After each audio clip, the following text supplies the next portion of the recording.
we're seeing really is voters coalescing around a solid top four at the top of the mayor's race. So let's get right into it. We have Brooklyn Borough President Eric Adams. He leads our poll at 17.5%. Andrew Yang has been polling ahead in most polling. He's in second at around 15%. Comptroller Scott Stringer punching up from where he had been at 15.1%. Voters not really finding the sexual harassment allegation against him credible. More on that in a moment. And then Catherine Garcia, the former sanitation commissioner, coming off of the New York Times endorsement, close to 8%. I'll caution everyone here for candidates on this board, not on this board, and it's not like anyone's been eliminated yet. You still have nearly 23% of voters undecided. But this race is really all about ranked choice voting. Basically, that's where voters are, the lowest candidate is eliminated and their votes for their secondary choices are given to the remaining candidates. So this is what the top five would look like once you eliminate, in theory, using our polling, all the other candidates. And so what we can do is go ahead and show you what our voters would decide as you move forward.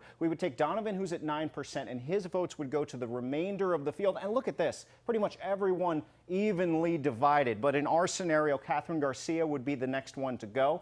And we'll move ahead and give the votes to the remaining three gentlemen here. Look, a third, a third, a third. It really is neck and neck. But in this instance, Scott Stringer would be removed here, and Eric Adams would narrowly defeat Andrew Yang just by about 6 percentage points. But this just shows how flexible and how much on the move this race is. Now let's go ahead and talk about Scott Stringer. He lost some endorsements a few weeks ago when a former associate, Gene Kim, accused him of sexual harassment. He does have a potential path to victory. Stringer has steadfastly denied he did anything inappropriate. Let's take a look at, generally speaking, what our voters found. Nearly 28% say that Ms. Kim's accusations are not credible. About the same amount are unsure. Only about 18% say they are credible. Important to point out, though, 28% have not heard enough. We asked Stringer about this poll. Take a listen to what he had to say.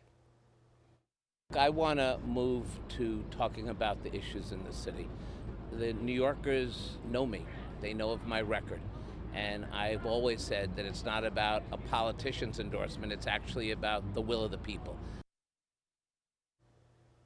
We also spoke with voters about some hot button issues, including defunding the police, and an overwhelming majority of New Yorkers do not want to defund the police. In fact, about a third want the opposite. They want to increase the budget. About a third want to keep it the same. Less than a third want to decrease the budget, meaning to defund the police. So 2/3 of New Yorkers do not support defund. We also asked New Yorkers about their top issues in general for the next mayor. Look at this. COVID-19, it's dropped off the list. Homelessness, nearly at 20%. Housing, a related issue at about 15%. Then jobs at 12%. Healthcare at 11%. Not seeing crime and policing, issues that have dominated the campaign trail, on our top list of issues, Corey and Tamsin. So that really is surprising, and we'll see if candidates recalibrate any of their messages in the days to come.